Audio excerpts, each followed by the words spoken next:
মাই god! দেখেন কি মারাত্মক একটা তথ্য সামনে আসছে।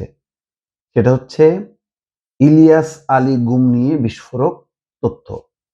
বনানী থেকে তুলে নেওয়া হয় র‍্যাব-১ সদর দপ্তরে, লাশ ফেলা হয় ধলেশ্বরীতে। চিন্তা করেন কত বছর আগে প্রথম ইলিয়াস আলীকে দিয়ে এই গুমের ঘটনা শুরু করে হাসিনা সরকার।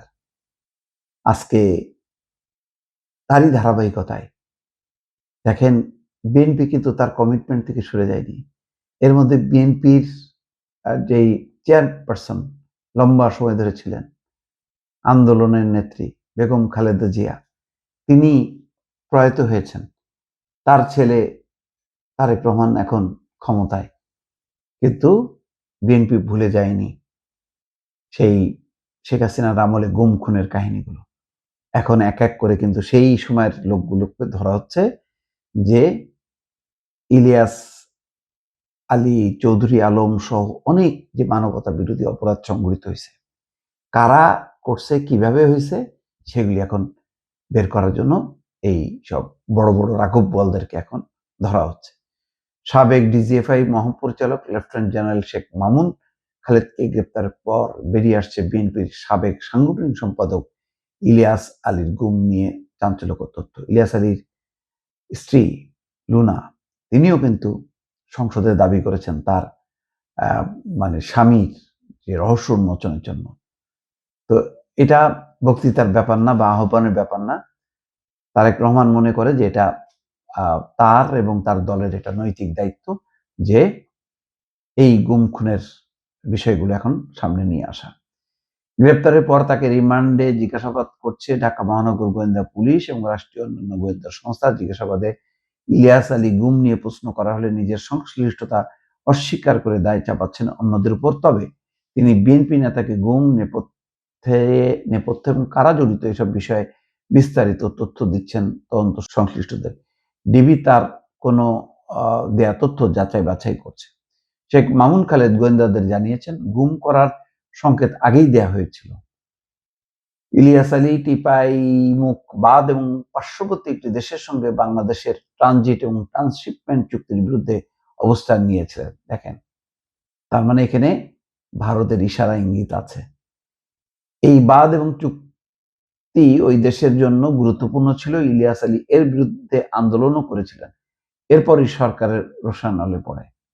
তাই পরিকল্পনা বাস্তবায়নের উদ্দেশ্যে ইলিয়াস আলীকে সরিয়ে দেওয়া হয়। শেখ হাসিনা তৎকালীন ডিজিএফআই প্রধান এবং র‍্যাবের মহাপরিচালককে গুমের মিশন বাস্তবায়ন করার নির্দেশ দেন।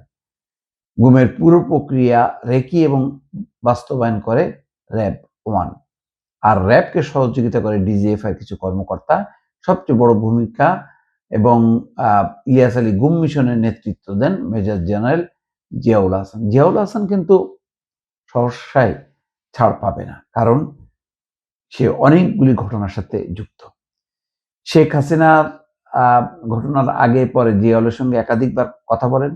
সব প্রস্তুতি শেষ হওয়ার পর 2012 সালের 17 এপ্রিল ইলিয়াস আলী এবং তার ব্যক্তিগত গাড়ি চালককে বনানী থেকে গুম করে নেওয়া হয় র‍্যাব-1 এর দপ্তরে। সেখানে ইলিয়াসকে রেখে জিজ্ঞাসাবাদ করে মারধর করা হয়।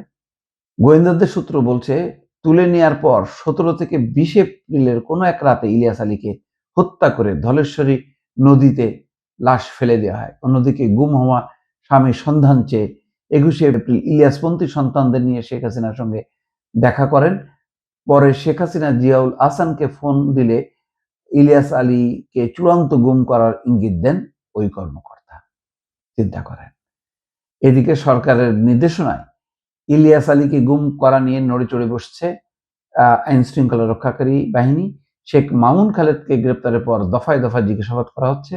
তার 5 দিনের রিমান্ড শেষে আদালতে হাজির করে ফের 7 দিনের রিমান্ড চান তদন্ত কর্মকর্তারা। আদালত আবার তার 6 দিনের রিমান্ড মঞ্জুর করেন। জিজ্ঞাসাবাদে মামুন খালেদ জানান, ইলিয়াস আলীকে গুম করার জন্য কাজ করে ডিজিএফআই এবং র‍্যাবের একটা বিশেষ টিম। তাদের আগে থেকেই ব্রিফ করে তৈরি করা হয়েছিল। সার্বিকভাবে দিক নির্দেশনা মামুন খালেদ নিজেই দিয়েছিলেন। ইলিয়াস আলীর এই গুম নিয়ে চাঞ্চল্যকর তথ্য পাওয়ার পর গুমের সঙ্গে জড়িত র‍্যাব এবং ডিজিএফআই সকল সদস্যদেরকে নজরদারি করা হচ্ছে এবং অনেকে জিজ্ঞাসাবাদ করা হচ্ছে, আরো কয়েকজনকে জিজ্ঞাসাবাদ করা হবে, যদিও তাদের কেউ কেউ দেশ ত্যাগ করেছেন, কেউ আগেই গা ঢাকা দিয়েছেন, কেউ অবসরে গেছেন, অনেকেই এখনো চাকরিতে বহাল তবিয়তে আছেন। মামুন খালেদ জানিয়েছেন, ইলিয়াস আলী গুম মিশনে ডিজিএফআই কর্মরত দুজন মেজর প্রযুক্তিগত সহায়তা দিয়েছিল, আর ইলিয়াস গুমের বিষয়ে অন্যান্য গোয়েন্দা সংস্থা এবং আইন শৃঙ্খলা রক্ষাকারী বাহিনীর শীর্ষ পদাধিকারীরা অবগত ছিলেন। গুমের শিকার ইলিয়াস আলীর সাবেক সাংগঠনিক সম্পাদক এম ইলিয়াস আলী বেঁচে আছেন নাকি তাকে মারা হয়েছে এমন প্রশ্ন 14 বছর ধরে ঘুরপাক খাচ্ছে তার কর্মী সমর্থক এবং তার পরিবারের সদস্যদের মধ্যে। যাই হোক, এখন যেটা বোঝা যাচ্ছে যে যে ঘটনা ঘটেছিল, যে ঘটনার রাতে সন্ধ্যার পর দলীয় নেতা কর্মীদের নিয়ে ইলিয়াস আলী তৎকালীন শেরাটন হোটেল বর্তমান ইন্টারকন্টিনেন্টালে বসে মিটিং করছিলেন। রাত 11টার দিকে তিনি নেতা কর্মীদের কাছ থেকে বিদায় নিয়ে বাসার উদ্দেশ্যে রওনা হন। তখন থেকে তাকে অনুসরণ করছিল জিয়াউল আহসানের গুম স্কোয়াডের এক সদস্য। তিনি একটু পর ইলিয়াস আলীর গাড়ির অবস্থান জিয়াকে জানিয়ে দেন। মহাখালী পৌঁছার পর ইলিয়াস আলীর গাড়ি সরাসরি অনুসরণ করে জিয়ার টিম। মহাখালী থেকে বনানী 2 নম্বর সড়কে যাওয়ার পর গাড়িকে ধাক্কা দিয়ে থামানোর পর ড্রাইভার আনসার সহ ইলিয়াস আলীকে অপহরণ করে এই টিমের সদস্যরা। তারপর সেখান থেকে নেওয়া হয় র্যাব 1 সদর দপ্তরে।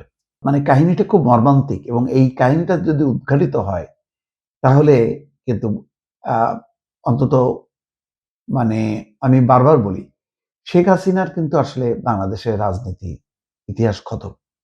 কারণ অনেকগুলো গুমের ঘটনা যেগুলি তিনি জানেন না ঘটে গেছে, এটা হবার কথা না।